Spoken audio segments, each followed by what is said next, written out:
Mga kaibigan, kaunta. Luto tagmiswa, patula, oh. Patula, fresh from the garden, hindi runing, oh.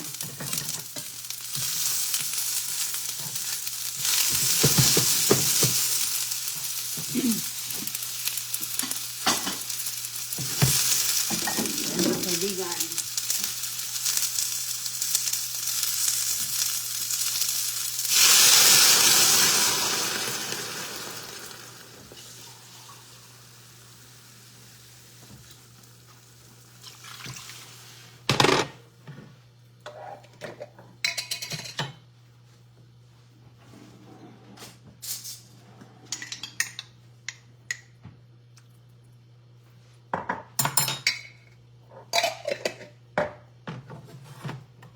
Ayan po, bagong pita sa garden, ang ating patula.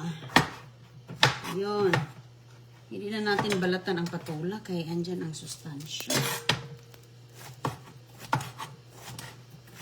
Wala nang balat-balat si Inday Runeng, oh. Lami niya, oh. Ubusin na lang natin to. Magtira sana ako para mamaya. Ubusin na lang natin.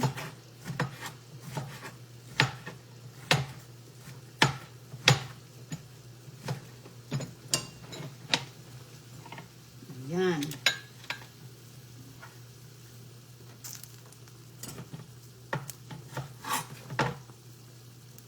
Patula sa garden. Sarap ito mga kaibigan. Oh, lagyan natin ng miswa.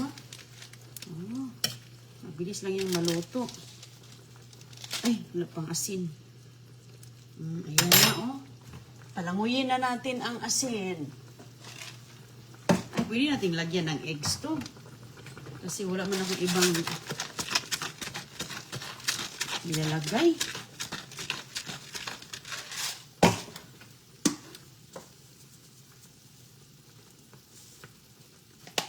Asin. Okay na.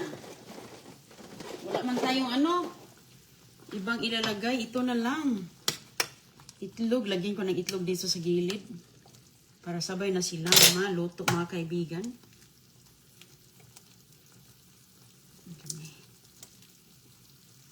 Yan.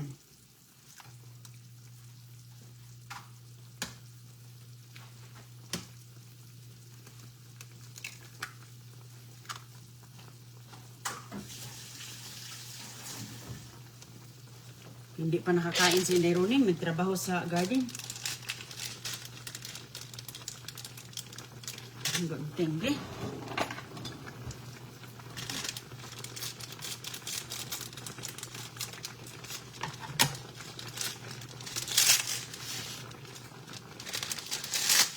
Lagyan natin ng 3 piraso ang nakapakiti. Sold na ang ating pananghalian, hapunan. Ayan. Manamis-tamis ang ating patula kay fresh sa garden good. Halo-halo na lang mga kaibigan.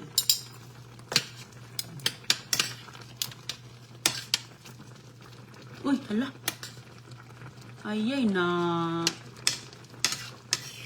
Yung aking poached egg. Sige lang.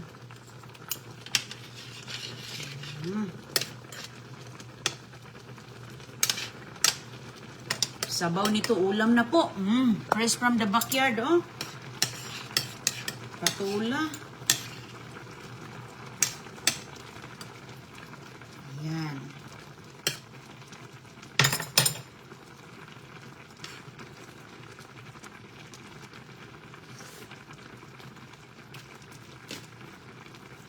Konting asin. Okay na to.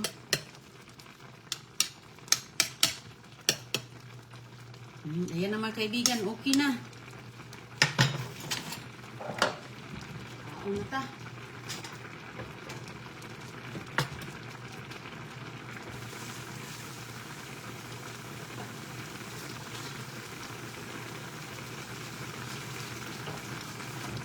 Ulam sa pobre, oh.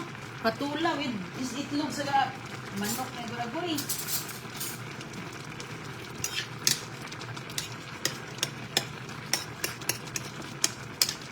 Okay na to. Ay, wala pa man naluto ang ating miswa di ay, oh.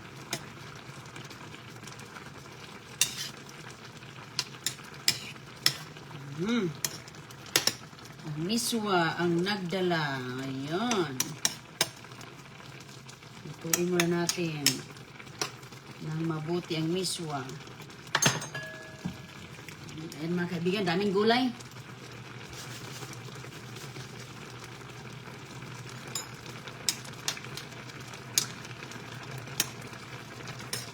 Yung pagbaluto na to, malambot ang balat. Malambot na ang balat niyan, baliktarin natin.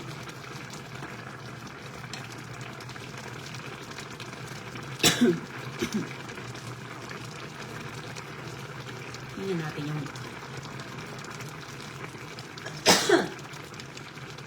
sulipan ko sa peppers.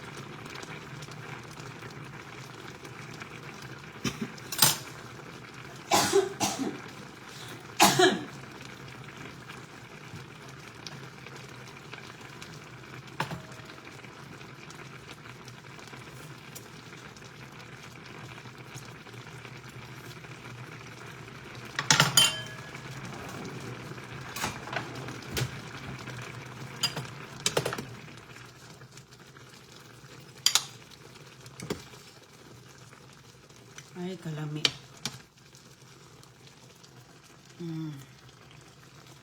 Sog na ang ulam sa hardinera. Sog ng pananghalian sa hardinera, oh. Ayay. Ayun.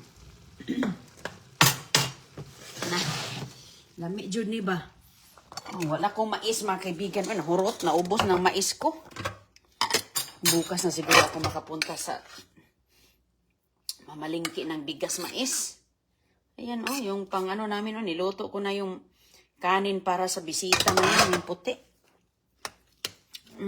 Dami kayong sabaw na to, oh. Ay, sold na yun ang sabaw. Sabaw, oh. Walang katulad na sabaw. Kain tayo.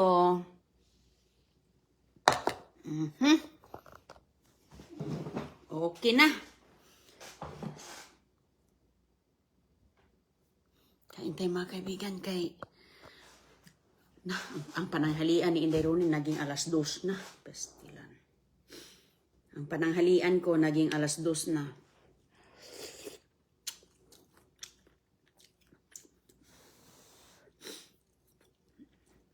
Ang dami kong ginawa sa garden kasi mamayang hapon.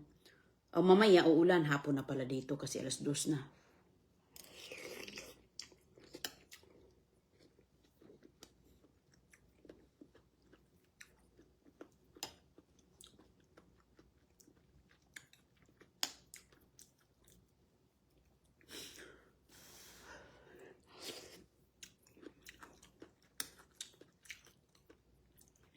Pag maluto na yung patula, ang itsura, hindi mo na makita yung puti, no? Ayan na. At least mayroong kangat-ngatin. Malambot man siya.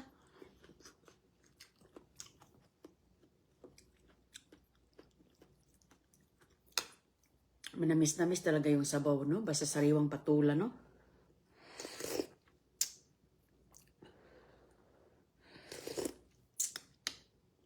Ay, mabilis ang luto. Salamat sa Diyos kay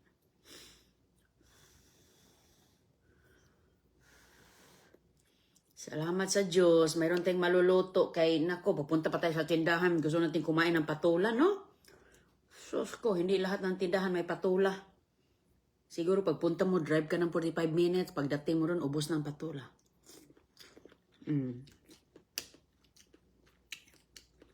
Ito mga kaibigan, ang itlog sa aming alagang manok, ayun. Yan lang yung nilagay kong protein.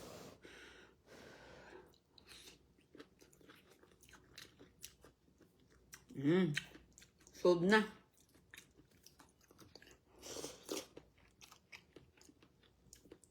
Nagtanim ako sa labas. Naghukay ako ng malalim doon sa labas hanggang ano? Hanggang tuhod. Malalim pa sa tuhod. Kasi nagtanim ako ng bagong malunggay doon sa ano.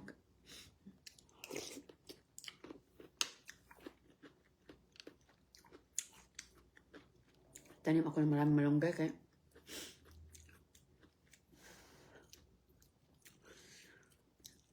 maganda ang malunggay, mga kaibigan.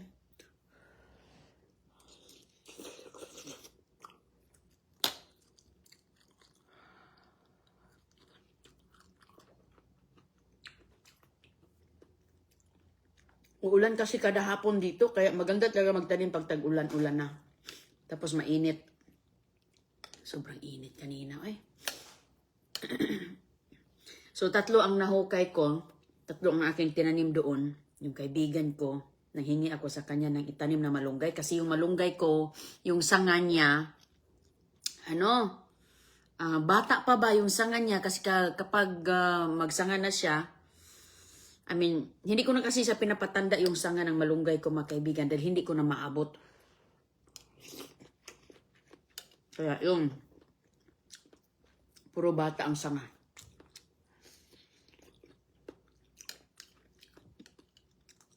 Malalim yung aking pagtanim kasi nilagay ko ng mga dahon-dahon ng mga kahit anong mga dahon-dahon ba, pang composting, dahon ng saging, anong available, dahon ng kapayas. Yun, nilalagay ko, kaya pinalaliman ko para mataba siya. Masarap mataba ang dahon. Malaki ba?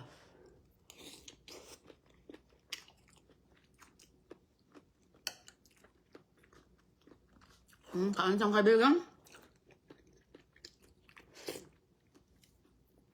Ito lang ulam ko, oh. Mayroong itlog sa manok namin. Ayos na, oh. Wala nang, nilagyan ko ng maraming sibuyas sa ating dumpster.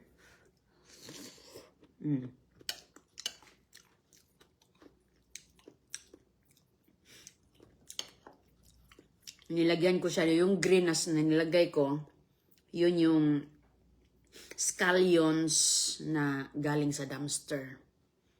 Nilagyan ko ng olive oil.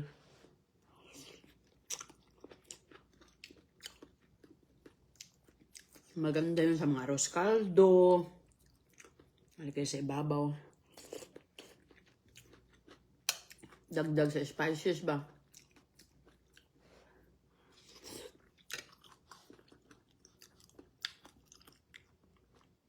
Kain tayo ng patula. Sarap sana may sardinas. Ang sardinas dito, wala na. Unavailable na. Ang sardinas dito sa abroad, sobrang mahal.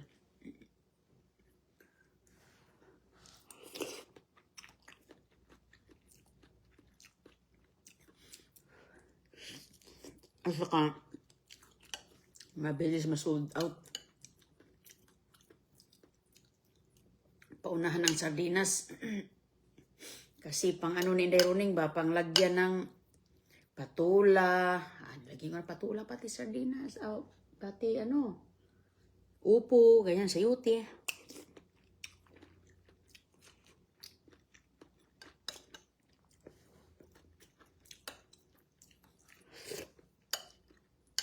Maganda yung ganitong luto, mga kaibigan, kasi magkarne-karne ka pa, abutan ka pa ng ilang oras dyan. Ito, luto na 10 minutes, 5 minutes, luto na. Wala maraming kuskus balongos. Di ba? Mabilis ang luto. Kasi dito sa abroad, nako, tayo lang lahat ang gumagawa sa lahat. Kaya, mabilis ang kain, mabilis ang luto. Kahit init pa, hala, kain na. Kahit estudyante ko, pupuntahan ko na naman.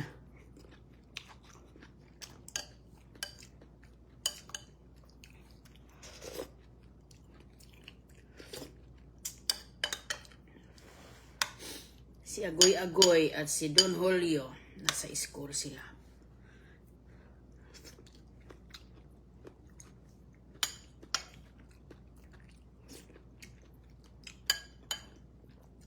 Habang wala sila mga kaibigan, yung labahan ko, hindi ko pa nga natupi.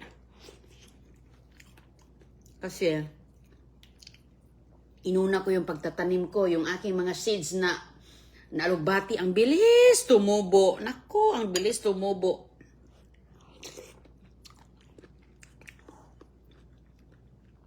Ita-transfer ko pa. Ang bilis naman tumubo ng alugbating seeds. Dami-dami pa. Daming seeds na alugbati ko kaya tinapon ko lang doon. So, ayan, tumubo na. Kasi umulan, tapos pag tanghali, init, kayo, grabe kainit.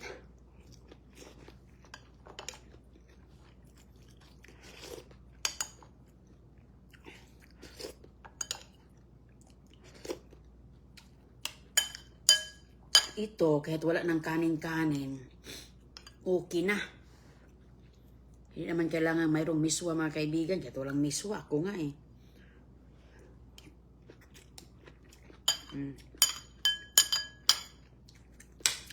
Meron tayong miswa, kaya lagyan na natin dagdag sarap.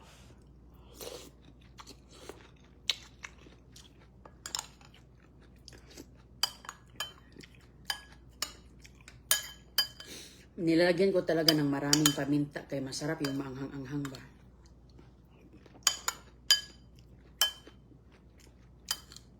Para may nguyain kayo sa patula, huwag nyo itapin yung balat, kaya ang balat, nasaan doon yung sustansya.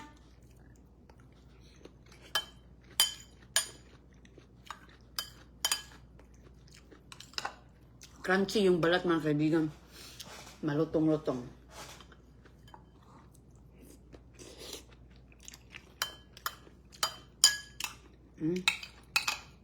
Tapos na.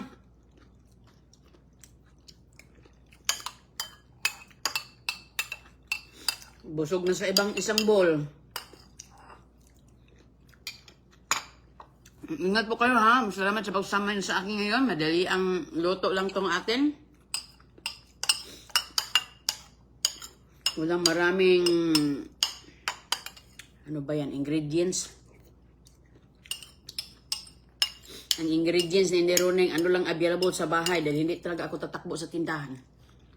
Hindi ko i-stress yung sarili ko. Kung ano meron dyan, maluto yan. Sarap naman, sabaw. Karabuyag, thank you Lord. O sige ha, ingat po kayo dyan. Magandang araw sa inyo, magandang hapon. Ayan, nakulimlim na naman. Kahit makulimlim mga kaibigan, mataas pa rin ang humidity. Sos, ganito kanina, makulimlim. Pero grabe. Puno ako ng naligo ako sa pawis.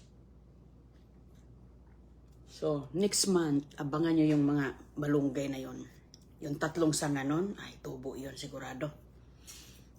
Yung composting na 2 pot ko, nilagay ko doon sa 3, hinahati-hati ko. Nilalagyan ko pa ng mga maraming dahon-dahon ng saging, yung mga papayang dahon, kahit ano lang. Kahit anong available kayo dyan, mga dahon ng mga mangga. May mangga kayo dyan, dahon ng mangga, dahon ng mga langka. Maganda yan i-compose mga kaibigan. Yun yung iuna mong itanim doon sa ilalom. Maghukay ka ng malaki. Tapos yun yung ilagay, itambak mo doon. Nako, perti yan. Taba yung mga malunggay mo dyan. Doon sa kabila, marami namang malunggay ko sa kabila. Marami kasi. Ako kasi nagpapatuyo ng malunggay. Kaya nilagyan ko doon kasi marami pang space. Kasi yung isang kapapaya ko, nasira man. Tinaniman ko. Kaya yun. O sige ha, ingat po kayo ha. Maraming salamat. God bless po sa inyo.